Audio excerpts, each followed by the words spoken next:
সেই আগের ধাঁচের ইনফেমাস সিনেমাগুলো থেকে প্রিয়তমা, প্রিয়তমা থেকে রাজকুমার, রাজকুমার থেকে তুফান, তুফান থেকে বরবাদ, গত কয়েক বছর ধরে প্রতিটি সিনেমাতেই শাকিব খান যেন নিজেকে মেলে ধরেছেন নতুন পবে। এবার ঈদে শাকিব খান আসলেন বরবাদ নিয়ে, আর ঝড় তুলে দিলেন পুরো সিনেমা ইন্ডাস্ট্রিতে। 2.5 ঘন্টা রান টাইমের এই সিনেমাটি দেখতে দেখতে কখন যে সময় কেটে যাবে আপনার, সেটা বুঝতেই পারবেন না। চমৎকার নির্মাণ শৈলীর সাথে টপ নচ অ্যাকশন সিনগুলো আপনাকে ভাবতে বাধ্য করবে যে বাংলা সিনেমা এক নতুন জগতে প্রবেশ করতে যাচ্ছে। তবে সিনেমাতে সেন্সর বোর্ড থেকে কিছু সিন কেটে দেওয়া হয়েছে। কিছু সিন বাদ দেওয়ার পরেও সিনেমাতে ভায়োলেন্সের কোনো ঘাটতি ছিল না। 15 কোটি টাকা বাজেটে নির্মিত এই সিনেমাটি কিন্তু সত্যিকার অর্থেই আপনাকে সাউথ ইন্ডিয়ান অ্যাকশন সিনেমার ভাইব দেবে। অনেকেই বলেছে এই সিনেমাতে শাকিব খানের লুকে নাকি অ্যানিমেল সিনেমার রণবীর কাপুরের ইন্সপাইরেশন আছে। এই বিতর্কে যাব না আমি, তবে সত্যি বলতে এই লুকে শাকিব খানকে বেশ ভালোই মানিয়েছে। বিশেষ করে শেষ সিনগুলোতে তার লুক একদমই আলাদা। অ্যানিমেল সিনেমার কিছু ভিজুয়াল ইন্সপাইরেশন থাকলেও সত্যি বলতে বরবাদ সিনেমার কাহিনী একদমই আলাদা। এই পর্যায়ে থাকছে স্পয়লার অ্যালার্ট। যদিও বিভিন্ন ফেসবুক রিল ভিডিও বা পোস্ট থেকে আপনারা অনেকেই জেনে গেছেন মূল কাহিনীটা, তারপরও যারা একদমই নতুনত্বের স্বাদ নিতে চান সিনেমা হলে গিয়ে, তাদের জন্য এই পর্যায়ে স্পয়লার অ্যালার্ট দিয়ে রাখছি। কারণ ভিডিওর এই পর্যায়ে আমরা সিনেমাটির কাহিনী বা প্লট নিয়ে আলোচনা করব। সেই সাথে যারা সিনেমাটি দেখেছেন তাদের কিছু প্রশ্নের জট খোলার চেষ্টা করব। তবে এই সিনেমার কাহিনী জানা বা না জানার ক্ষেত্রে বিশেষ কোনো ভূমিকা রাখবে না, কারণ সিনেমার মূল উপাদান হলো ভরপুর অ্যাকশন সিনগুলো, যেগুলো উপভোগ করার জন্য আপনাকে সিনেমা হলে যেতেই হবে। বরবাদ সিনেমার কাহিনীর প্লটের বিভিন্ন ইঙ্গিত আমরা ট্রেইলারেই দেখতে পাই। বাংলাদেশের সবচেয়ে বড় ব্যবসায়ী আদিব মির্জার একমাত্র ছেলে আরিয়ান মির্জা, যেই চরিত্রে অভিনয় করেছেন শাকিব খান। ছোটবেলা থেকেই আরিয়ান অনেক বেশি বেপরোয়া, আর তার বেপরোয়া হবার কারণ একটা উদাহরণ দিলে ভালোভাবে বোঝা যাবে। স্কুলে থাকতে আরিয়ান একবার এক ছাত্রীকে চুমু খেয়েছিল। এ কারণে তাকে শাস্তি দেয়ায় সেই শিক্ষককে হত্যা করে আরিয়ান। এ ঘটনার বিচার চাইতে শিক্ষকের স্ত্রী মামলা করলে আরিয়ানের বাবা আদিব মির্জা সেই মহিলাকেও মেরে ফেলে। এভাবেই পিতার প্রশ্রয়ে আরিয়ান ভয়ঙ্করভাবে বকে যায়। সকল ধরনের মাদকের নেশা যেমন তার ছিল, তেমনি ছিল নারীর নেশা। কোনো মেয়েকে ভালো লাগলে হয় তাকে টাকা দিয়ে, আর রাজি না হলে জোর করে পাশবিক নির্যাতন করা ছিল তার দৈনন্দিন ব্যাপার। শহরের পুলিশেরাও আরিয়ানকে ধরতে সাহস পেত না। কিন্তু একদিন এই আরিয়ান মির্জা প্রেমে পড়ে যায় নিতু নামের একটি মেয়ের। নিতু একটা চ্যারিটি অর্গানাইজেশনের জন্য টাকা ডোনেশন চাইতে গিয়ে আরিয়ান মির্জার সাথে তার প্রথম পরিচয় হয়। তবে আরিয়ান অন্য মেয়েদের মতো নিতুর সাথে খারাপ কিছু না করে তার মন পাবার চেষ্টা করতে থাকে। প্রতিদিন নিতুর অফিস থেকে সে নিতুকে নিয়ে যেত ঘুরতে। নিতু অবশ্য শুরু থেকেই একটু দূরত্ব বজায় রেখে চলার চেষ্টা করে। এতে আরিয়ান আরও বেপরোয়া হয়ে ওঠে। দামি অডি গাড়ি, ডুপ্লেক্স ফ্ল্যাট এসব উপহার দেয় নিতুকে। একদিন বিদেশি ক্লায়েন্টদের সাথে মিটিংয়ের মাঠ থেকে নিতুকে তুলে ডেটিংয়ে নিয়ে যায় আরিয়ান। ফলে নিতুর অফিসের বস আদিব মির্জার কাছে কমপ্লেইন করে এবং তার ফরেন ডিল ভেস্তে যাওয়ায় 2 কোটি টাকা ক্ষতিপূরণ দাবি করে বসে। আদিব মির্জা তার শ্যালক অর্থাৎ আরিয়ানের মামা শিহাবকে বলে দেয় নিতুর বসকে ক্ষতিপূরণ দিয়ে দিতে। কিন্তু শিহাব সেই টাকা না দিয়ে বরং নিতুর বসকে অপমান করে। ফলে বস অফিসে এসে নিতুকে জাতা ভাষায় গালাগাল করতে থাকে। পরদিন আরিয়ান অফিসে এসে নিতুর বসকে কুকুরের মতো শিকল পরিয়ে নিতুর কাছে মাফ চাওয়ায়। আরিয়ানের এই হিংস্রতা দেখে নিতু আরিয়ানের দিক থেকে মুখ ফিরিয়ে নেয়। ভালো হয়ে যাবার জন্য প্রয়োজন নেশা থেকে দূরে থাকা, তাই নিতুকে পাবার জন্য আরিয়ান রিহ্যাবে ভর্তি হয়। সেখানে কয়েক মাস প্রচণ্ড কষ্ট করার পর সুস্থ হয়ে ওঠে আরিয়ান। আরিয়ান তার দাদির জন্মদিনের অনুষ্ঠানে নিতুকে পরিবারের সবার সাথে পরিচয় করিয়ে দিতে আনে, কিন্তু সেখানে প্রিন্স নামের এক মন্ত্রীর ছেলে নিতুকে আনকালচার্ড খ্যাত বলে অপমান করে। আরিয়ান সেখানে কিছু না বললেও পরে লোকজন নিয়ে সেই প্রিন্সের গায়ের ওপর প্রস্রাব করে এই অপমানের বদলা নেয়। দেখার মতো একটা সিন ছিল এটা।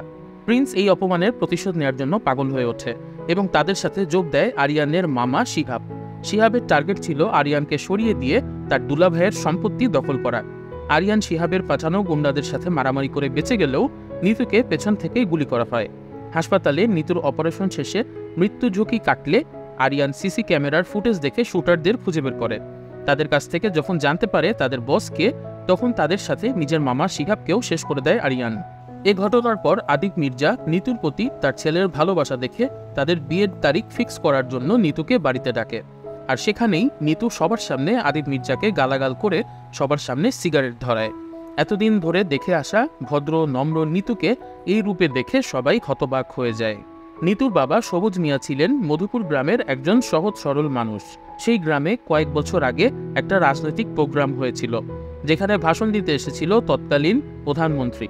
সেই অনুষ্ঠানে সরকারি দলের 5 জন মন্ত্রী মিলে বোমা হামলার ঘটনা ঘটায়, যাতে প্রধানমন্ত্রী সহ শত শত মানুষের মৃত্যু ঘটে।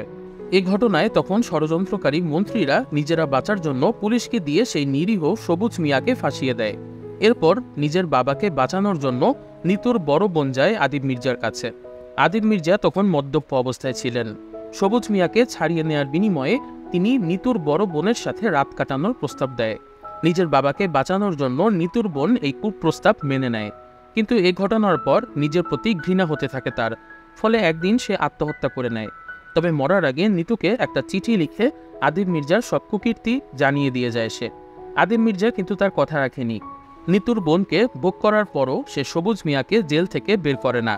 মিথ্যা বোমা হামলার মামলায় ফাঁসি হয়ে যায় সবুজ মিয়ার।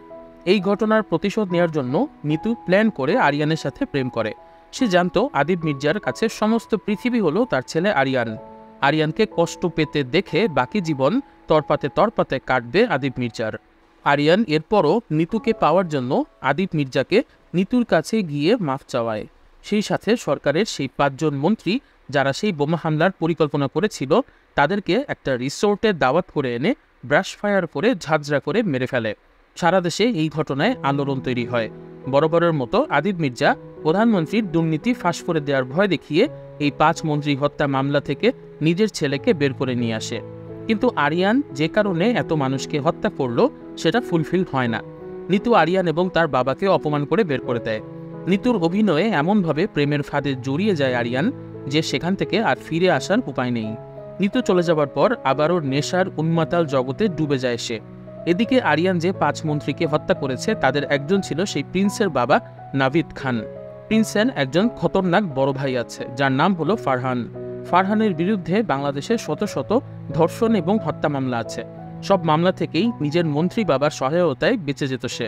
কিন্তু একবার এক পুলিশ অফিসারের স্ত্রীকে ধর্ষণ করে ফেলে ফারহান। প্রতিশোধ নেওয়ার জন্য সেই পুলিশ অফিসার তাকে ধরতে এলে আধুনিক মেশিন গানের সহায়তায় পুরো পুলিশ টিমকে উড়িয়ে দেয় ফারহান। এত বড় ঘটনা ঘটানোয় ফারহানের বাবা তাকে গা ঢাকা দেওয়ার জন্য বিদেশে পাঠিয়ে দেয়। ফারহান যখন জানতে পারে তার বাবাকে হত্যা করা হয়েছে তখন সে আবার দেশে ফিরে আসে। আরিয়ানের পেছনে সে লোক লাগায়।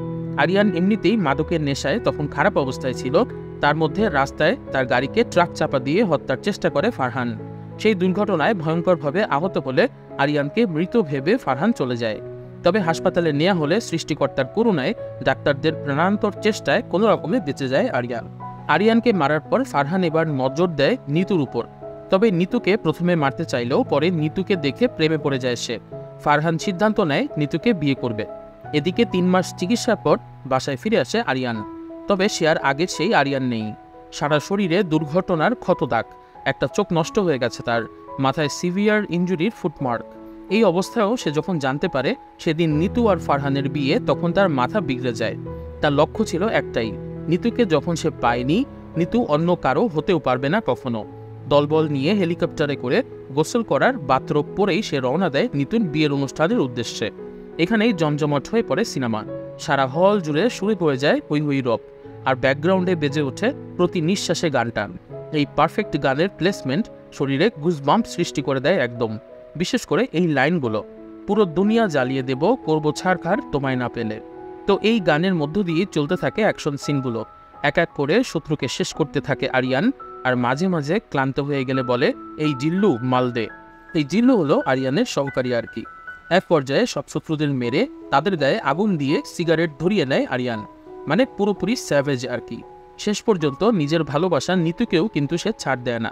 নিতু অবশ্য মরার আগে আরিয়ানকে বলে যায় সে আসলেও নাকি আরিয়ানকে ভালোবেসে ফেলেছিল, শুধুমাত্র পিতার বোনের খুনির সন্তান হওয়ায় কখনো সে আরিয়ানের হতে পারবে না। মৃত্যুর আগে নিতুর শেষ কথাগুলো উন্মাতাল করে দেয় আরিয়ানকে। নিতুর মৃত্যুর পর আরিয়ানের শাস্তির দাবিতে বিক্ষোভে ফুঁসে ওঠে রাজপথ। এমনিতে সবসময় নিজের ক্ষমতার জোরে বিচার বিভাগকে বুড়ো আঙ্গুল দেখিয়ে আরিয়ানকে ছাড়িয়ে নিয়েছেন আদিপ মির্জা। এবারও সব প্রস্তুত করা ছিল, আরিয়ানকে মানসিক ভারসাম্যহীন হিসাবে প্রমাণ করার জন্য সব প্রমাণও রেডি ছিল। কিন্তু আরিয়ান নিতুকে হারানোর পর বেঁচে থাকার সব ইচ্ছাই হারিয়ে ফেলে। ফলে সে 164 ধারায় জবানবন্দি দিয়ে নিজের দোষ স্বীকার করে নেয়। ফলে ফাঁসির রায় হয় আরিয়ানের। রাত ঠিক 4:30 ফাঁসিতে ঝুলিয়ে মারা হয় আরিয়ানকে। আর ঠিক সেই মুহূর্তে নিজের কলিজার টুকরোকে বাঁচাতে ব্যর্থ হওয়ায় পিস্তল দিয়ে মাথায় গুলি করে আত্মহত্যা করেন আদিপ মির্জা। তবে আমার কাছে মনে হয়েছে নিতু শেষে যে ভালোবাসার কথাগুলো বলেছিল সেগুলো ছিল তার প্রি প্ল্যান্ড। নিতু শুরু থেকেই চেয়েছে আদিপ মির্জার বাকি জীবন যেন প্রচণ্ড যন্ত্রণায় কাটে। আর আদিপ মির্জার জীবনের সবচেয়ে মূল্যবান হলো তার ছেলে আরিয়ান। তাই আরিয়ানকে নিজের হাতের মুঠোয় আনার জন্য নিতু প্রেমের ফাঁদ পাতে। আরিয়ানকে দিয়ে সে সব প্রতিশোধ নেওয়া শেষ করে। এমনকি ফারহান আরিয়ানের চেয়েও খারাপ ছেলে এটা জানার পরেও সে ফারহানের সাথে বিয়ের পিড়িতে বসেছিল, শুধুমাত্র যাতে আরিয়ান বাকি জীবন কষ্ট পেয়ে কাটায় সেজন্য। আরিয়ান যখন তাকে হত্যা করে তখন সে ইচ্ছে করেই আরিয়ানকে ভালোবাসার কথা বলে। নিতু জানত আদিপ মির্জা কোনোভাবে আরিয়ানকে আইনের ফাঁক ফোকর গলিয়ে বের করে আনবে। কিন্তু আরিয়ান যখন জানতে পারবে যে নিতু তাকে ভালোবাসত, তখন নিজের অপরাধের প্রায়শ্চিত্ত করার জন্য হলেও সে আদালতে নিজের দোষ স্বীকার করবে। এজন্যই মৃত্যুর আগে আরিয়ানের কাছে সে ভালোবাসার কথা বলে যায়। আর যেই মেয়ে তাকে এত ঠকালো তার মুখের কথা বিশ্বাস করে আদালতে দাঁড়িয়ে নিজের দোষ স্বীকার করে নেয় আরিয়ান। আর আরিয়ানের মৃত্যুর সাথে সাথে আদিপ মির্জাও নিজেকে শেষ করে দেয়। আর এভাবেই মৃত্যুর পরেও নিতু নিজের বাবা এবং বোনের হত্যার প্রতিশোধ নিয়ে নেয়। What a revenge psychology. Borbaad সিনেমাতে শাকিব খান এবং ইদিকা পলের পাশাপাশি দর্শকদের প্রশংসা কুড়িয়েছে শাকিব খানের সহকারী জিল্লু চরিত্রে অভিনয় করা ভারতীয় অভিনেতা স্যাম ভট্টাচার্য। পুরো সিনেমাতে আরিয়ানের সঙ্গে ছায়ার মতো লেগেছিলেন তিনি। এছাড়াও মিশা সওদাগর, ইন্তেখাব দিনার সহ অন্য সব পার্শ্বীয় চরিত্রগুলো বরাবরের মতোই ভালো অভিনয় সাপোর্ট দিয়ে গেছেন। তুফানে দুষ্টু কোকিল গানে মিমির সঙ্গে নাচতে গিয়ে গুলি খাওয়া সেই মানব সাজদেভ বরবাদ সিনেমাতে ছিলেন মন্ত্রীপুত্র প্রিন্সের চরিত্রে। পুরো সিনেমাতে তিনি বারবার তার গায়ে আরিয়ানের মুতে দেওয়ার কথা স্মরণ করে হাস্যরসের যোগান দিয়ে গেছেন। বরবাদ সিনেমাতে নায়িকা নিতুর বাবা সবুজ মিয়ার যে কেসটা দেখানো হয়েছিল সেটা হয়তো 21শে আগস্ট গ্রেনেড হামলার জর্জ মিয়া কেসের ইন্সপাইরেশনে তৈরি করা হয়েছে। সিনেমার একটা বিষয় নিয়ে আফসোস থেকেই যাবে, সেটা হলো প্রধান ভিলেন হিসাবে ফারহান চরিত্রে অর্থাৎ যিশু সেনগুপ্ত এর রান টাইমটা খুব দ্রুতই শেষ করে দেওয়া হয়েছে। সিনেমার বিভিন্ন জায়গায় ফারহানের যে দানবীয় রূপ তুলে ধরে চরিত্রটাকে ভিলেন হিসাবে বিল্ড আপ করা হয়েছিল, শাকিব খানের সঙ্গে তার শেষ ফাইটিংটা সেই তুলনায় খুব দ্রুতই শেষ হয়ে গেছে। নায়িকার চরিত্রের বিল্ড আপ নিয়ে একটু ধোঁয়াশা থেকে গেছে। আরিয়ান মির্জা যেভাবে নিতুর জন্য নিজের মামা, সরকারের মন্ত্রী সহ বিভিন্ন মানুষকে হত্যা করে গেছে, আবার ভিলেন ফারহানও বলেছে এই মেয়ের জন্য 1000টা খুন করা যায়। কিন্তু সিনেমাতে ইদিকা পাল অর্থাৎ নিতুর চরিত্রটাকে অতটা লাস্যময়ী করে তৈরি করা হয়েছে বলে মনে হয়নি। নিতান্তই সাদাসিধে একজন মধ্যবিত্ত মেয়ে, একটু হাসি আর ফেসিয়াল এক্সপ্রেশন, এতেই বড় লোকের 2 সাইকোপ্যাথ ছেলে পটে যাবে, ব্যাপারটা বিশ্বাসযোগ্য লাগেনি।